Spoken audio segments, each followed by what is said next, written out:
So, a Swedish startup goes bankrupt, and something that has never happened before happens in the car industry in Singapore, of all places.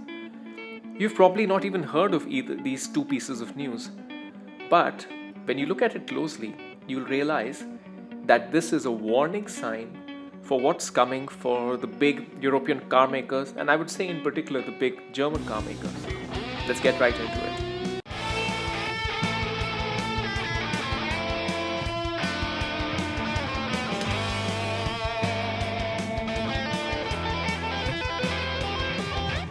Hi everyone, welcome back to the Ministry of Car. I'm Utkarsh coming to you from Singapore. About 12 years ago, I first started buying cars in Singapore. I finally had the money to be able to afford a car.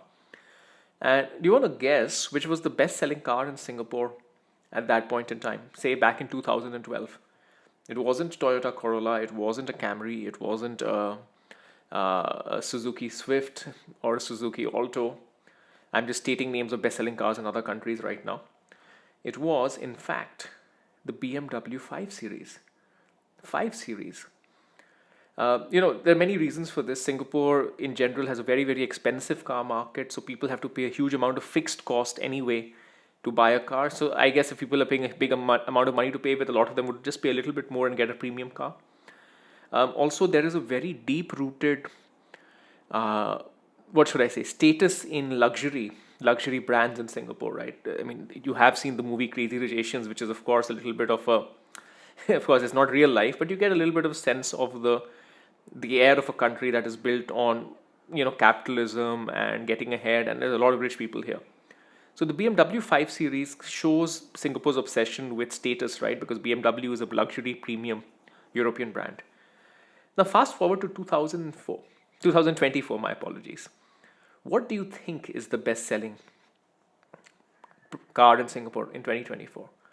It's not the BMW 5 Series, or it's not been overtaken by its rival, the E-Class, or gone down segment to the 3 or gone up segment to the 7. Nope. The best selling car in Singapore is this car. It looks like probably a petrolhead's worst nightmare. It's an SUV sort of thingy, electric SUV sort of thingy. It's a BYD Atto. I mean, probably the last car that I'd want to be seen in, but nonetheless, a Chinese car maker, BYD, Build Your Dreams, is in the land where there is a clear preference in terms of seeking more luxurious brands and giving value to more luxurious brands or more traditional brands. People would rather buy a BMW over a Toyota, they'd rather buy a Volkswagen over a Honda or whatever else it might be. In that country, this BYD Atto is the number one best selling car. Think about that. When we think of, one of the big advantages that these companies such as BMW, Mercedes, Audi, which is part of Volkswagen Group, what they have is the brand equity. They have their history. I've talked about this when I talked about Jaguar or about BMW's ultimate driving machine. And, that is one big part of what keeps these companies going beyond the excellence in engineering that they have. And I still think they have a great amount of excellence in engineering, particularly for internal combustion cars. But what this shows you that in a status-obsessed country like Singapore, even in that country, if you have superiority in terms of product, and when it comes to electric cars, unfortunately for the price point, etc., the Chinese car makers like BYD are having superiority. Even a status-conscious population like Singapore, it's possible for a Chinese car maker that, say, 10 years ago was a joke. We used to joke about the Cherry QQ. It is possible for this, in this brave new world of electric vehicles, for them to become number one. It's a little bit scary. I don't see BYD becoming number one in the UK or in Germany anytime soon. But take this as a warning sign, because Singapore is as mature or developed a market as any of these countries. It is a much, much more expensive market. This is a market where the average car costs about $150,000, right? It's a very, very mature, a very, very premium market. And for the Chinese car company BYD to be number one in a premium car market like this, I think Volkswagen Group, BMW, Mercedes, Ford, anyone, you need to be looking over your shoulder. There's further worse news, which gets back to the beginning of my video. A Swedish startup went bankrupt. This Swedish startup wasn't just any startup, it was a startup called NorthVolt. and they were supposed to basically make up for the gap that Europe was having in terms of battery technology and battery capacity. Because what's happening right now, as of 2024, is that China makes about, I think, 4/5 of the world's lithium ion batteries, if I'm not mistaken. So essentially, whoever you are, whether you're a BMW or a Volkswagen, if you have any hope of competing in the brave new world of electric vehicles, you have to essentially buy from the competition, or buy from, because for China the whole thing is kind of intertwined, right? The state with the different companies, with the car companies, it's all one big entity with similar goals. So you're kind of having to buy the big part of your technology from the competition. It's not a great place to be. And NorthVolt, going bankrupt and not being able to find a way to scale and create a sustainable business model is very, very bad news, because it makes these folks even more, even more dependent on their competition, right? Think of it from a Formula One standpoint, right? You don't want to be buying engines from your competition team, right? They will always keep the best engines and the best price for themselves, right? You need to make your own engines, or get your engines from a different supplier, right? So it's kind of like that.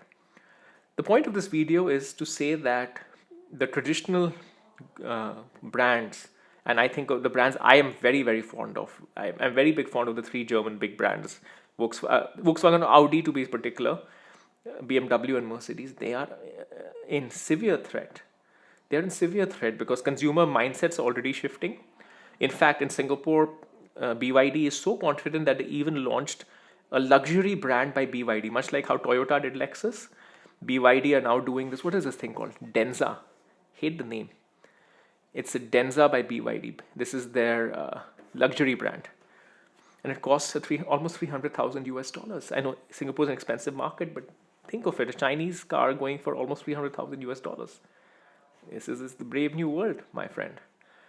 Right? So, whatever perceptions that me and you have, me as a millennial, you perhaps as Gen X or a boomer or maybe slightly younger, you may have this perception in your head that BMW is sporty, Mercedes is luxurious, Audi is sophisticated, and the German cars are a step above whatever else. But when the world changes from internal combustion to EV, which unfortunately is going to happen, I know the technology is having a little bit of trouble right now, and I personally am not a big fan of the technology, at least in its current state. But what I do recognize is that the technology will evolve, and ultimately that transition will happen regardless of screaming old petrol heads like me. So in this brave new world of electric vehicles, if you do not have product superiority, one reason why BMW is so iconic is because it had product superiority. It launched a BMW M5 in 1985 or 86 with 270 to 280 horsepower compared to anything else. It had a horsepower of a Ferrari. That's superiority right there. When you lose your superiority, and I'm not saying superiority is only power numbers, there are other things, battery range, reliability, all of that. But when you lose your superiority, you cannot keep your premium status as a brand. And my big fear is that these premium brands that I really love, if they're not able to get their act together, or rather get competitive and get better than the Chinese brands, unfortunately these Zeekrs and Denzas and BYDs and whatever else, which I'm not very fond of, very honestly, purely as a petrol head, right? I don't like big, heavy, anonymous appliance like electric cars. I'm a little bit concerned that these might become the new normal. Already in China, what's happening with the market is that the cars are no longer about, I'm forgetting where I was reading this, but cars are no longer about technical specs. They're about how big a screen you can put in them or what other gadgets you can put in them. To me, that's a nightmare. That's the way the market is going, unfortunately. And I don't see much of a green light other than to hope that by some miracle, the traditional kind of car makers find some way to be competitive, and hence future even electric cars have some sort of traditional attributes that I like, being fun to drive, focus a bit more on the driver. I would hope for that, but let's see. Anyways, I hope this was interesting for you, and I'll keep updating you with things that I find interesting in the car industry. Let me know what you think about this topic as well, and I'll see you next time.